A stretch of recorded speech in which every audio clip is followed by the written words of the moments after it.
ababaka okuva mu bitundu by'e Rwenzori nga bakulembeddwamu Nzowi William akiikirira Bukonzo North beekubidde enduru mu lukiiko lw'eggwanga olukulu ng'obulamu bwabwe bwe buli mu matigga olw'okutiisibwatiisibwa abantu abatamanyikiddwa.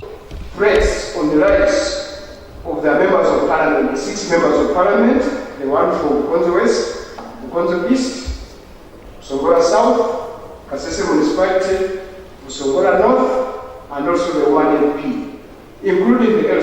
Ababaka bagamba nti bafuna obubaka obubatiisatiisa nga bwe bagenda okugwibwako obuzibu. These threats are death threats, and they are death threats which emanate from government.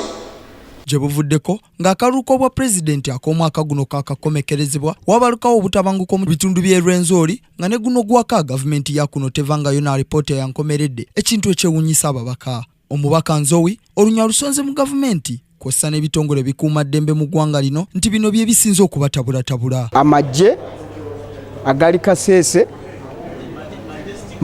mangi nnyo ate tekikomaawo.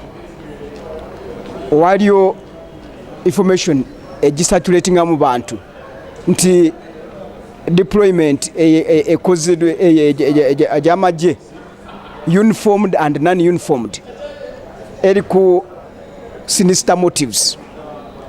Sinister motive yokolaki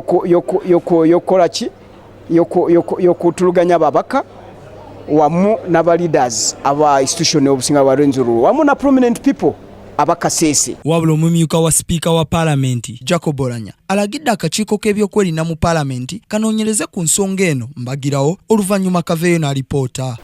Can I request and direct the Committee of Defense and Internal Affairs to pick this up, even in the course of this recess.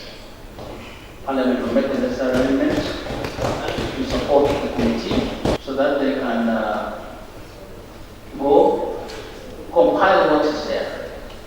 And some steps should be taken by the government. Information that is readily implementable should be given to the necessary arm of government to deal with immediately. Nga guli gutyo obwakabaka bw'e Rwenzururu bwetegeka okujaguza amatikkira g'omusinga omumbere ag'omulundi ogwa50 ng'ennaku z'omwezi 19 omwezi guno. Stephen Tulyarugayo, Kingdom TV, amalindirire. This is Kingdom TV.